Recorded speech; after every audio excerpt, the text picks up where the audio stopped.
Assalamu alaikum wa rahmatullahi wa barakatuh. Welcome back. You know, we're talking about true traits of believers, right? It's number 3, and this is commitment to serving humanity. I call it khidmah. You know, khidmah is also a Hebrew word, it's an Arabic word, it's a Bengali word, it's an Urdu word, it's a universal word, and the concept is very, very universal. It's about serving humanity. Islam is all about serving others. Islam is all about bringing humanity to the same point. Realization that this world is one and we need to share it. Realization that we need to share it together, create an environment of harmony and peace. And the more we serve one another, the more we create that harmony and peace. It is said, the one who serves others are the true leaders of the world. If you can't serve people, you cannot be a leader. If you are hesitant in serving others because you're so selfish, very self-centered, nobody will like you. Our Prophet ﷺ was loved by everybody because he always gave preference to other people. He was hungry at home, somebody came, he only had a glass of milk for himself and his wife, and yet he gave that away to somebody else. It's difficult as a concept, I know. He's the Prophet of Allah. That's our measure, that's our yardstick. I'm not saying you should give away everything that you have, no. I'm saying consider serving other people. Consider understanding other people. Consider connecting with their emotions, with their well-being, with their happiness, and standing next to them when they're not happy. That's also service. Somebody called me the other day and said, could you please come and see my brother-in-law who is dying of cancer? I went to see that person in the hospital. I met that person, and on his deathbed, he said to me, if I live, I want to make a promise to you. I will serve for the rest of my life in one cause alone, and that is the cause of charity. I touched his body to say goodbye to him. It was warm, but I could see he's in pain. And as I left the room, I knew the next time I would see him, he would not be alive.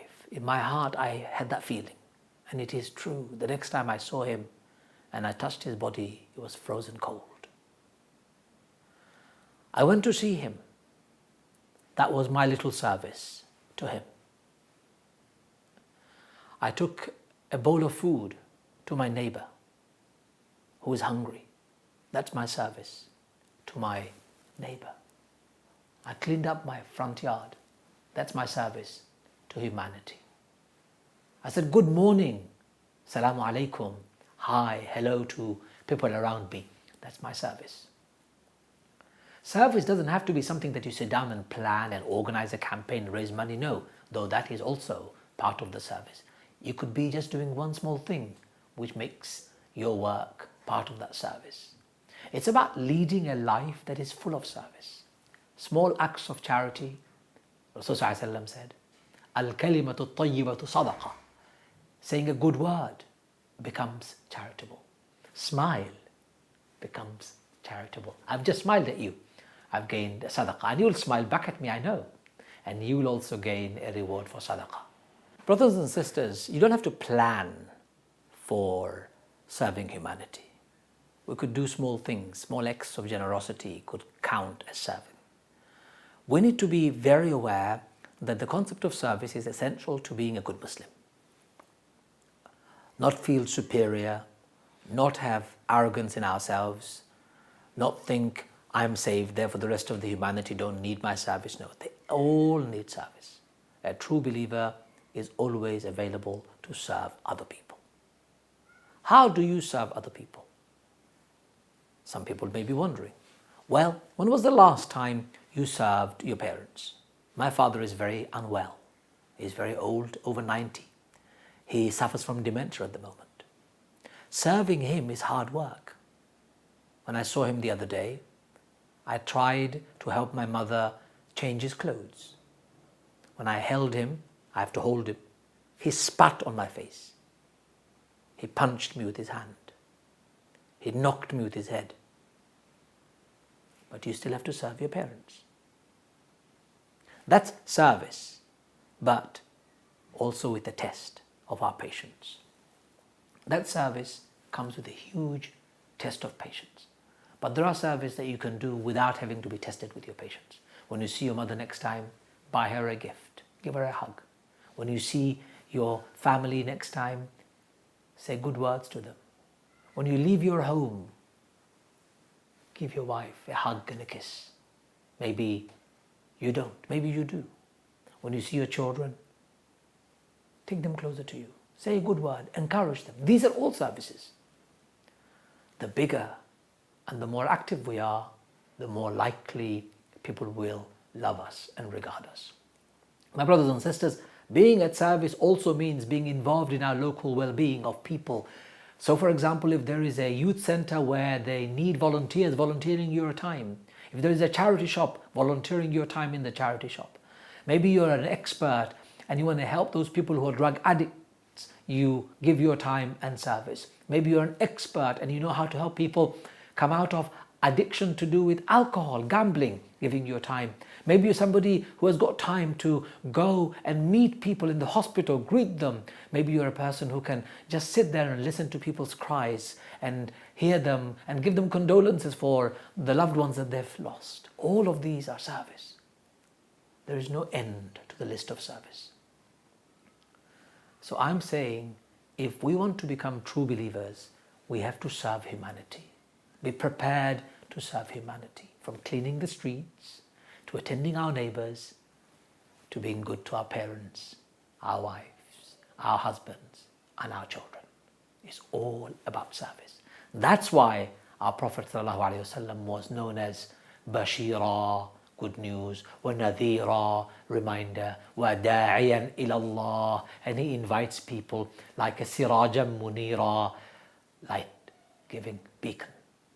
When I imagine the Prophet, my heart fills with joy and I feel overwhelmed. I only want to love him more and more because I know if I was alive at his time, he would serve me and I would be delighted to serve him. Brothers and sisters, service to humanity is embedded in the life of the Prophet. If you truly love the Prophet, you will love to serve others because that's exactly what he was. Always concerned about the well-being of other people. So our concerns doesn't have to be physical. Our concerns can be concerns of other people's emotional well-being. Our concerns could be their spiritual well-being. And if you really care for them, go and help them. Support them. Provide them assistance. Don't judge them. Don't banish them. Don't kick them down when they're already down. Don't kick them further when they are already fallen, but be there next to them. That's what the Prophet was like. My brothers and sisters, serving humanity is Islam. And Islam requires you and I to commit to serving people around. On the Day of Judgment, a person will arise having served Allah but not served humanity. He or she will succeed in the courts of Allah with the test and the questions when it comes to serving Allah. But he or she will fail when it comes to serving humanity. Either they had done a miserable job or they had done nothing. I hope and I pray that as part of our journey of becoming good believers, as becoming true believers with the right characteristics and traits, you would consider serving humanity. Open up your heart. Open up your doors. Open up your arms. Go ahead. Don't be afraid of serving others. Allah will look after you. I hope and I pray I'm able to practice all that I've said. And I also pray that you are able to practice all that you've heard and find peace, happiness, and contentment in serving other people. Thank you very much for listening. Assalamu alaikum wa rahmatullahi wa barakatuh.